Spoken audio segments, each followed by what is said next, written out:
श्री शिवाय नमस्तुभ्यम। हर हर महादेव।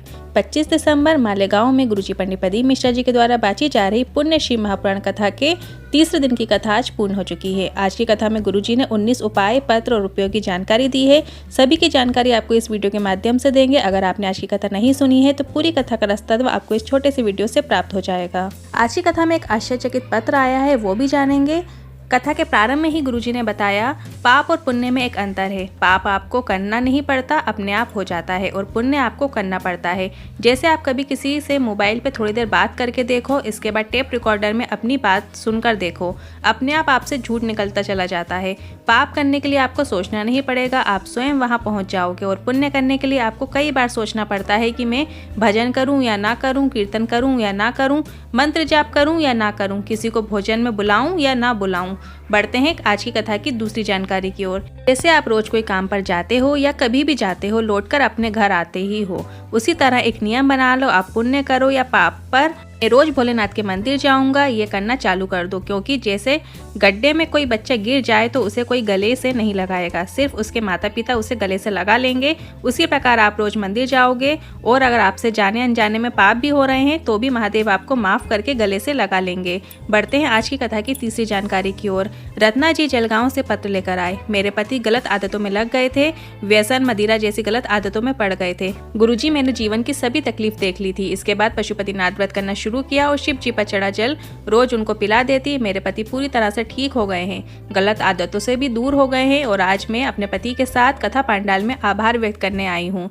बढ़ते हैं आज की कथा की चौथी जानकारी की ओर। अगर आप शिव जी पर एक लोटा जल चढ़ा रहे हो तो ये मत समझना आप सिर्फ जल चढ़ा रहे हो, बल्कि जब आप अपने घर से जल लेकर शिवलिंग पर चढ़ा देते हो तो इसका मतलब ये होता है आप अपने दिल की बात अपने पिता महादेव को बता रहे हो। और जब हम अपनी बात अपने घर के बड़ों से कहते हैं तो उसका निर्णय घर के बड़े निकाल ही देते हैं। बढ़ते हैं आज की कथा की पांचवी जानकारी की ओर। हम घर में रहकर भी परमात्मा का कार्य करते रहे, इसका मतलब यह है कि हम पुण्य को एकत्रित करते रहे हैं। और जब आपके जीवन में कुछ दुख आए, बीमारी आए, तो ये समझ लेना आपके पाप कट रहे हैं। और तुम एसी के कमरे में हो, डल्लप के गद्दे में खूब मजे से जीवन का आनंद ले रहे हो, तो ये समझ लेना आपका पुण्य खर्च होना शुरू हो गया है।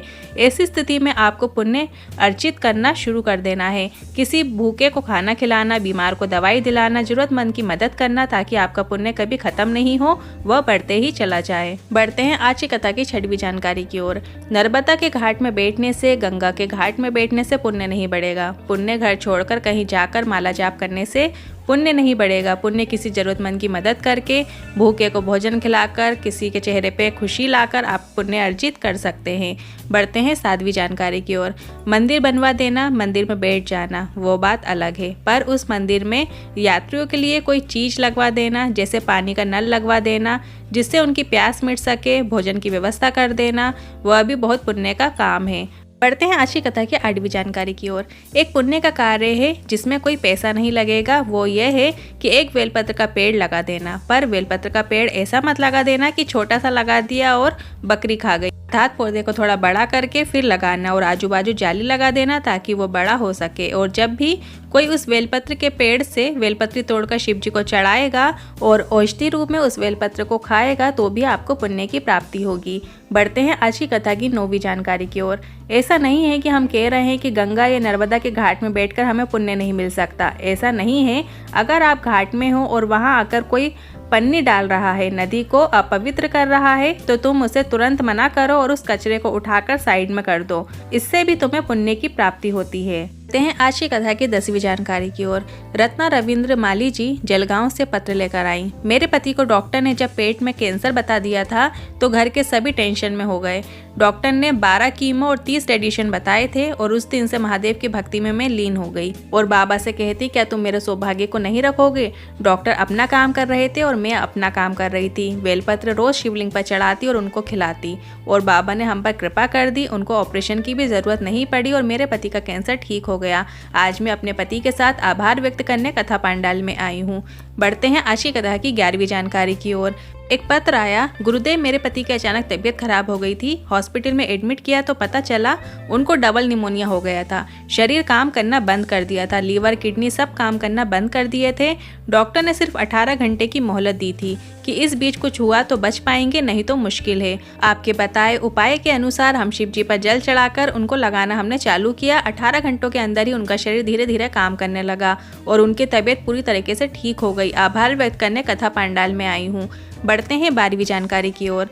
तुम्हारे द्वारा चढ़ाया गया 1 लोटा जल कभी भी खाली नहीं जा सकता। उस 1 लोटे जल का फल आपको प्राप्त होता ही है। आपको ये शरीर मिला है तो आपको संकल्प करना चाहिए कि कभी भी आपको अपने धर्म की और अपने देश की निंदा नहीं सुनना है। बढ़ते हैं आज की कथा की 13वीं जानकारी की ओर। गुरुजी ने सभी से निवेदन किया, अगर आपको किसी का मोबाइल भी पड़ा मिलता है तो उसे अनाउंस करवाकर उसके पास तक पहुंचा दीजिए जिसका मोबाइल है, और अगर आप वो मोबाइल रख लेते हैं तो आपको वो मोबाइल ना जाने कितने गड्ढे में लेकर छोड़ देगा, क्योंकि हमें किसी अन्य की एक कौड़ी भी नहीं रखना है। बढ़ते हैं आज की कथा की 14वीं जानकारी की ओर। एक पत्र आया जिसमें नाम नहीं लिखा था। उसमें लिखा था, मैं जलगांव महाराष्ट्र से आई हूँ। मेरे जीवन में बहुत कष्ट था, बाबा ने मेरी लाज रखी है। मैं बाबा को धन्यवाद देने आई हूँ।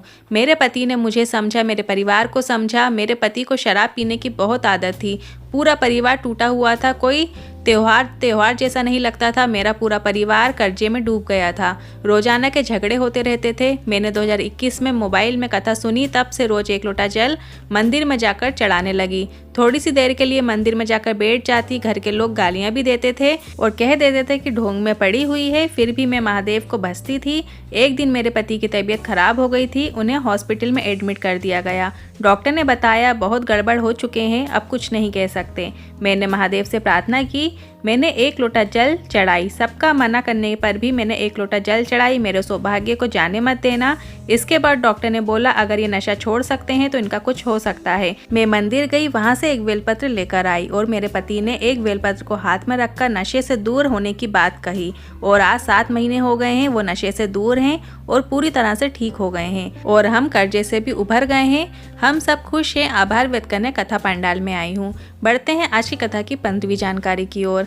कविता विनोद पवार पत्र लेकर आई। मेरे भाई का बेटा 2 वर्ष का है जो दूध के बर्तन में खेलते खेलते गिर गया। 12 लीटर दूध में गिर गया और मालूम भी नहीं पड़ा और वह उबलता रहा।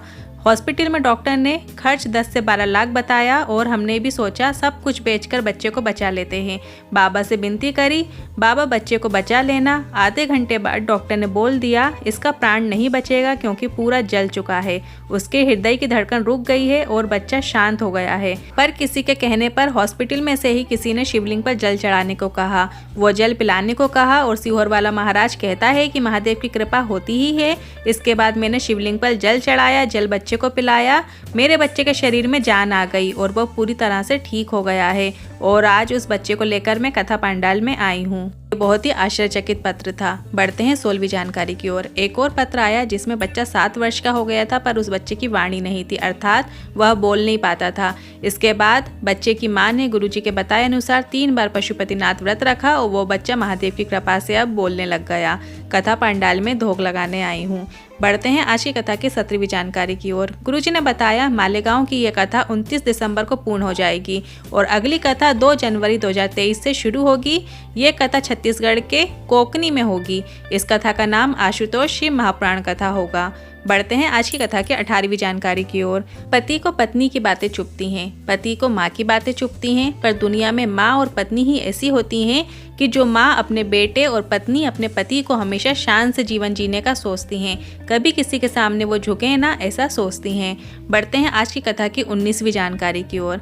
कथा पूर्ण होने के बाद गुरुजी ने एक विशेष जानकारी दी। गुरुजी ने बताया जो टीवी में विठलेश सेवा समिति का बारकोड दिखाया जाता है, जिसको स्कैन करके शिव भक्त पुण्य के कार्यों में अपना दान करते हैं, वहाँ की गौशाला के लिए, वृद्धाश्रम के लिए, कुबरेश्वर धाम के लिए जो दान किया जाता है, पर उस बारकोड को कोई व्यक्ति बदल रहा है जिससे वो पैसा उनके अकाउंट में जा रहा है।